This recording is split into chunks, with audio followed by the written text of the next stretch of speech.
आप अपने तबस्सुम टॉकीज को जरूर कीजिए सब्सक्राइब और बेल आइकन दबाना ना भूलिएगा।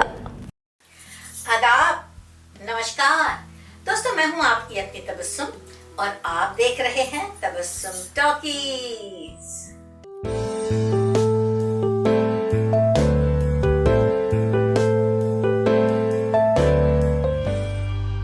अरे जब भीख मांगते थे तो 2-1 रुपया ले भी आते थे।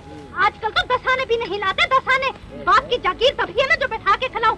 निकाल बाहर न किया तो मेरा नाम भी कमला नहीं कमला। दोस्तों, ये तो सभी जानते हैं कि आज के दौर में यंगर जनरेशन का टॉप मोस्ट हीरो है रणवीर सिंह। लोग कहते हैं कि वो एनर्जी का भंडार है और कुछ लोग तो यहाँ तक कहते हैं कि खुद एनर्जी लेती है रणवीर सिंह से।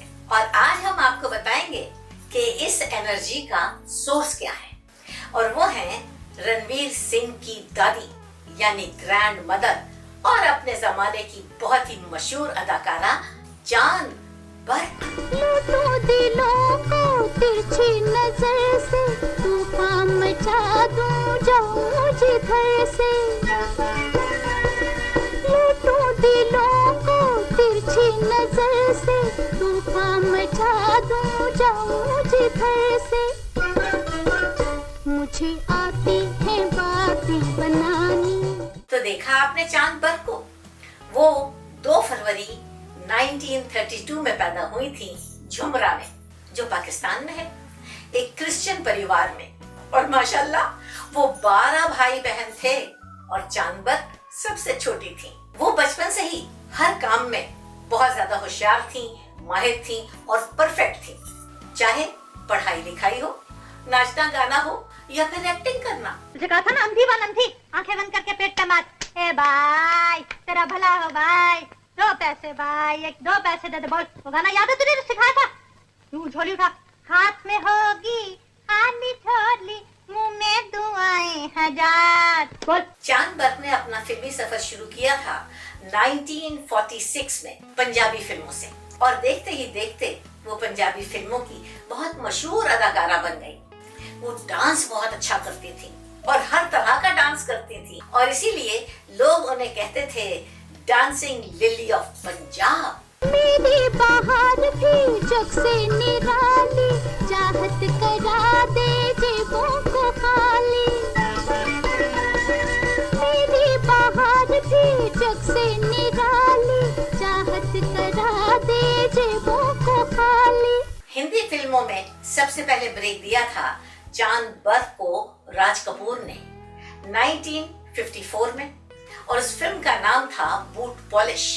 और उस फिल्म में चांद बर्क का जो रोल था ना, एक बहुत ही बेबाक और बिंदास औरत का था, और उसकी जबान कैंची की तरह चलती थी। इन्हें मारना नहीं है। चुप रह, पूरा खोसक कहीं का। शराब पी के तेरी टांग गंदी होगी, फिर भी अक्ल नहीं आई। ये उल्टी पुल्टी सिखाता है, देखती हूँ कैसे सीखते हैं। चलो। और अगर मैंने फिर कभी उस बुढ़े के पास खड़े देख लिया तो मार मार के तेरी टांगे तोड़ दूंगी, समझा? और कल शाम तक अगर 10 आने पैसे मांग कर नहीं लाया तो यहाँ मत आना मरने के लिए, समझ आई? लाएगा कि नहीं? बोलता क्यों नहीं? वो जब पहली बार राज कपूर से मिली तो राज कपूर ने उनके परिवार के बारे में पूछा, तो कहने लगी, हम 12 भाई बहन हैं और मैं सबसे छोटी हूँ। तो राज कपूर ने उनके पिता के बारे में पूछा कि आपके पिता क्या करते हैं?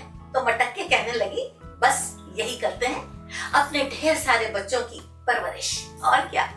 और उनकी इसी अदा पे राज कपूर फिदा हो गए और फौरन अपनी फिल्म के लिए साइन कर लिया। ऐसी दिलदारी और जेब खाली बहुत देखी है मैंने। और भुलवा, अगर कल शाम तक 10 आने पैसे मांग कर नहीं लाया तो देखना तुम लोग। 1957 में चांद बर्क ने शादी कर ली, लव मैरिज। उनके पति का नाम था सुंदर सिंह भवनानी। वो बहुत सोबर थे, बहुत संजीदा थे, आर्किटेक्ट थे और बहुत बड़े बिजनेसमैन भी। उनके 2 बच्चे हैं, बेटी टोनिया और बेटा जुगजीत सिंह, और उसका पेट नेम है छोटू सिंह। दोनों की शादी हो गई है। बेटी अमेरिका में रहती है और छोटू सिंह मुंबई में। छोटू सिंह की बीवी का नाम है अंजू और उनके भी 2 बच्चे हैं, एक बेटी रितिका और एक बेटा रणवीर सिंह। और रणवीर सिंह का पेट नेम है बिट्टू सिंह। छोटू सिंह को इस बात की बड़ी खुशी है कि उनका बेटा टॉप मोस्ट हीरो है, और इससे भी ज्यादा खुशी उन्हें इस बात की है कि उनकी बहू रानी वो भी टॉप मोस्ट हीरोइन है, बेहद हसीन और खूबसूरत, और वो है दीपिका पादुकोण भवनानी। छोटू सिंह बहुत ही हैंडसम और खूबसूरत नौजवान थे, और चांद आंटी चाहती थी कि उनका बेटा टॉप मोस्ट हीरो बने, लेकिन ऐसा नहीं हुआ क्योंकि छोटू सिंह अपने पिता की तरह बहुत बड़े बिजनेसमैन बन गए। चांद आंटी कहती थी कि मेरे बेटे ने तो मेरा अरमान पूरा नहीं किया, टॉप मोस्ट हीरो नहीं बना, बल्कि अपने पिता की तरह बहुत बड़ा बिजनेसमैन बन गया। लेकिन मुझे इस बात का यकीन है कि मेरा पोता, मेरा बिट्टू जरूर मेरी इस तमन्ना को पूरा करेगा और एक दिन जरूर टॉप मोस्ट हीरो बन के बताएगा। और यही हुआ। आज रणवीर सिंह चारों तरफ छाए हुए हैं भाई।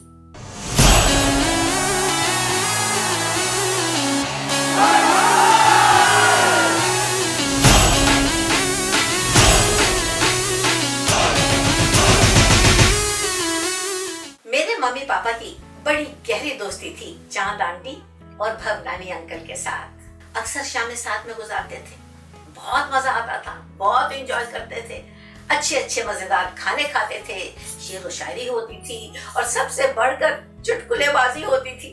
चांद आंटी जब तक जिंदा रही मुझे बहुत ज्यादा चाहती थी, भरपूर प्यार और मोहब्बत देती थी। 1977 में मैं अमेरिका गई लाइव शोज करने के लिए। वहां मेरे साथ एक हादसा हो गया। मैं पहाड़ पे से गिर गई और मेरे पैर में फ्रैक्चर हो गया, और उसी हालत में मैंने कई लाइव शोज किए व्हील चेयर पे बैठकर।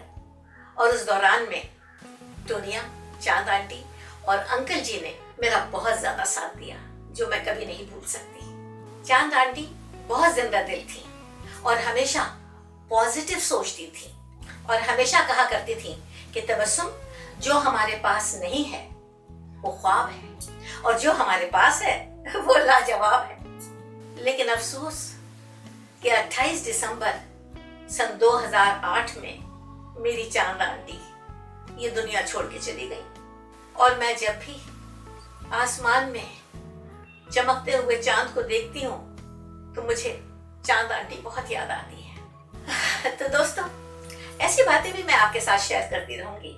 आप देखते रहिए तबस्सुम टॉकीज, करते रहिए लाइक, शेयर और सब्सक्राइब।